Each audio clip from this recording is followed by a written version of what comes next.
Oke, Bapak dan Ibu, Akang dan Teteh, Mas dan Mbak. Hai guys, ketemu lagi dengan tarantulaindonesia.com.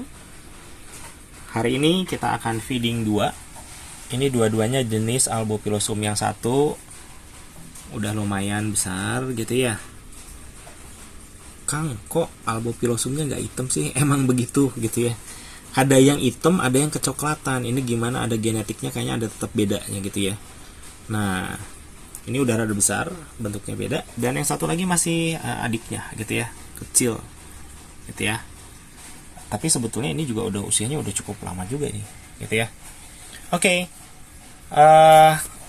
Sebentar, dimulai kita cek dulu ya kondisinya, karena ini baru dibuka banget. Kita cek buat Albopilosum segini itu, misalkan teman-teman lihat ya, warna kokopit segini itu oke gitu ya. Tapi karena saya mau tinggalin 2 minggu lagi, kemungkinan 2 minggu lagi baru dibuka gitu, ini perlu ditambah air gitu ya. Karena kalau dalam 2 minggu pasti dia udah kering banget, dan itu nggak bagus gitu ya. Terus kita lihat posisi si abdomennya udah mulai rada kecil gitu ya, tapi ini masih oke lah segini ya. Artinya kita bisa kasih makanan yang rada besar. Jadi hari ini yang ini nggak akan kita kasih ulat Hongkong, kita kasih kecoa dubia. Kalau yang ini kokopitnya kebetulan dicampur sama sphagnum moss, juga masih oke.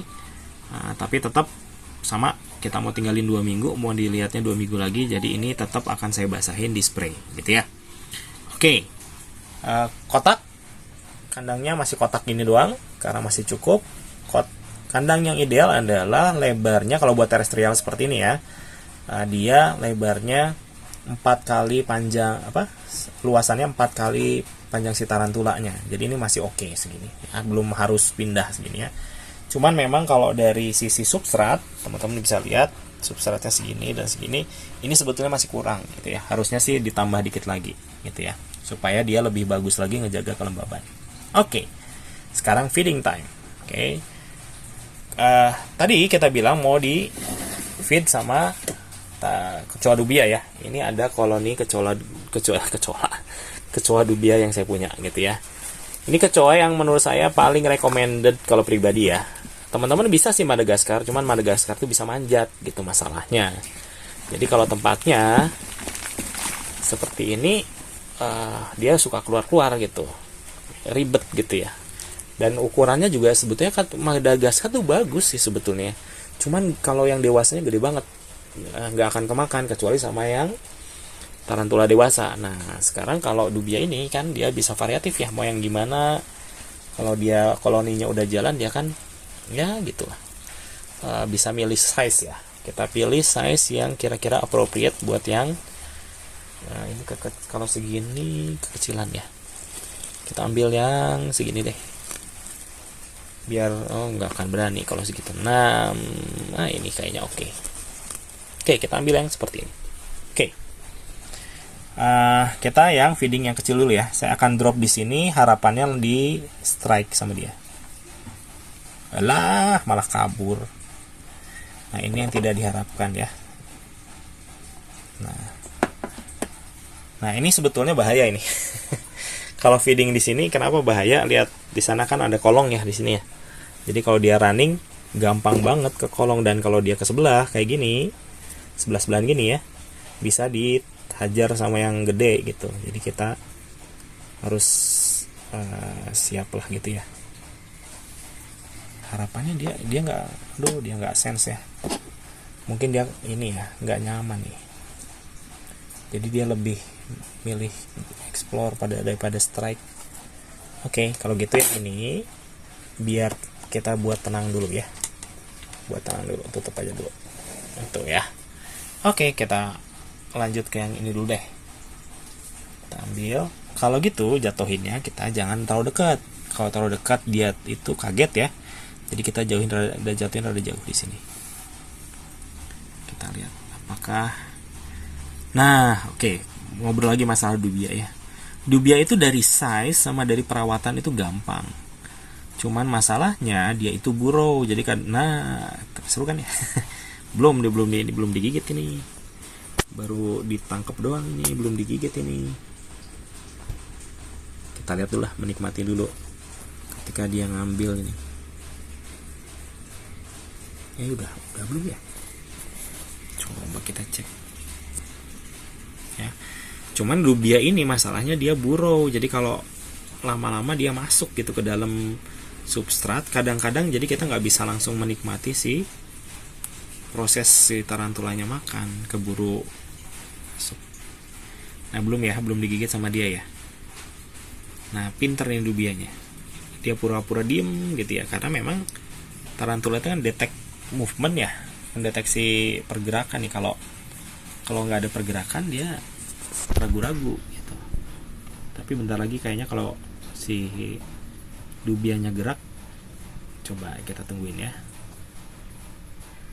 Kita menunggu. Oke. Ini adalah jenis tarantulanya Albopilosum ya, Brachypelma albopilosum. Ini termasuk jenis yang awal-awal banget masuk ke Indonesia. Kenapa masuk ke Indonesia awal-awal banget? Ya karena dia punya fitur yang memang cocok buat pemula gitu. Jadi para pionir yang bawa tarantula ke Indonesia ini kan dari Honduras ya, luar negeri. Ada ya pasti dia cari yang jenis-jenis yang mudah gitu ya buat pemula gitu ya. Jadi ini udah paling lama kayaknya jurus pertama masuk Indonesia jenis-jenis kayak ginian gitu ya. Dia punya banyak fitur yang unggul sih menurut saya ya. Mudah dipiara gitu ya, terus dia nggak agresif, terus daya adaptasinya bagus, sehingga di sini udah breedingnya udah banyak yang breeding jenis Albopilosum ya, sehingga dia juga harganya jadi terjangkau.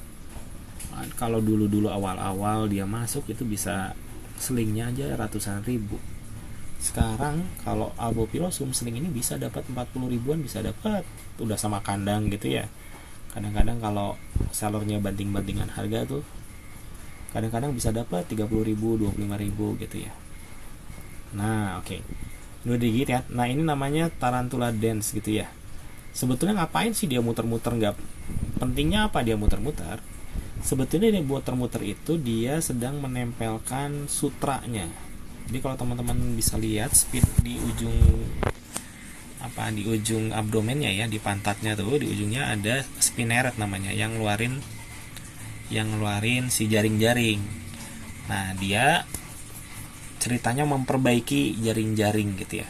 Nah bedanya dengan laba-laba kan, kalau laba-laba kelihatan ya teman-teman tahu ya jaring laba-laba seperti apa ya bentuknya ya. Ini juga sama sih sebetulnya. Cuman jenis yang terestrial ini dia tipis banget, jadi jarang banget kelihatan gitu ya, susah kelihatan gitu ya. Tapi kalau teman-teman punya Albopilosum yang dewasa, misalkan terus disuruh jalan di tangan gitu, pasti dia akan meninggalkan si jejak sutra itu. Kita putar ke sini ya, biar teman-teman bisa lihat. Ini antara kejam tapi seru. Gimana ya? Ya that's how gitu ya. Kalau nggak dikasih makan ya gimana? Ya, nih. Ini adalah si Albopilosum. Coba saya zoom ya, teman-teman biar lihat morfologinya. Ya seperti udah beberapa kali disebutkan, ini kalau kita zoom ke mata ya, saya zoom ya. Semoga ini kuat nih ya. Matanya itu sebetulnya ada 8 nih. Nah yang 2 di depan ini adalah ada taringnya sebetulnya, cuman kayaknya kalau dari bawah harusnya kan. Nah taringnya ini berfungsi sebagai ya buat nangkep, udah jelas satu ya. Kedua dia nusukin, ngasih bisanya itu juga mencerna si mangsanya. Nah nanti setelah tercerna dia sedot nih, sehingga tadi dubia yang tadi akan sisanya cuman kulitnya aja. Nah jadi itu cara makan tarantula. Jadi apakah tarantula bisa melukai manusia? Kalau disebut melukai ya bisa ya, karena ya kayak ya kalau kegigitnya kan memang luka ya. Nah, terus nanti dia injek venom, iya nanti efeknya macam-macam tuh. Ada yang no venom, ada yang venom, tapi tidak ada tarantula yang mematikan gitu ya. Jadi sebetulnya kalau tarantula ini ya relatif lebih aman dibandingin scorpion ya. Kalau scorpion yang jenis desert kan, jenis padang pasir kan emang venomnya nggak main-main gitu ya. Ini mah low venom gitu ya. Oke, mungkin itu teman-teman sekalian, tadinya mau feeding 2 tapi ternyata yang satu malu-malu. Hari ini kita lihat belajar sedikit tentang bagaimana sih si Albopilosum ini. Nah, terakhir saya mau bilang gini, ini tarantula punya banyak keunggulan gitu ya. Cuman karena memang sudah banyak, harganya murah, jadi kayak kurang dihargai. Padahal menurut saya jenis-jenis yang awal ini sudah membuktikan dia daya tahannya kuat. Jadi kalau teman-teman emang mau milih tarantula, belajarnya ya dari jenis-jenis yang Albopilosum, vagans gitu ya. Terus Pulcrips gitu ya, yang memang udah terbukti adaptasinya bagus. Jadi kalau salah-salah miara dikit, dia forgiving lah gitu ya, nggak akan mati ya. Beda dengan kalau teman-teman milih Avicularia gitu ya, itu mah kan kalau kitanya nggak telaten ya gampang mati gitu ya. Bukan gampang mati ya, mati itu wajar kalau kita nggak telaten. Kalau yang gini mah 2 minggu nggak dilihat segala macem, ya masih oke-oke aja. Oke, mungkin itu sedikit dari kita di Tarantula Indonesia. Semoga teman-teman dapat insight tentang gimana sih miara tarantula. Kemudian kalau mau tanya-tanya bisa WA ke 0853 2026 9353.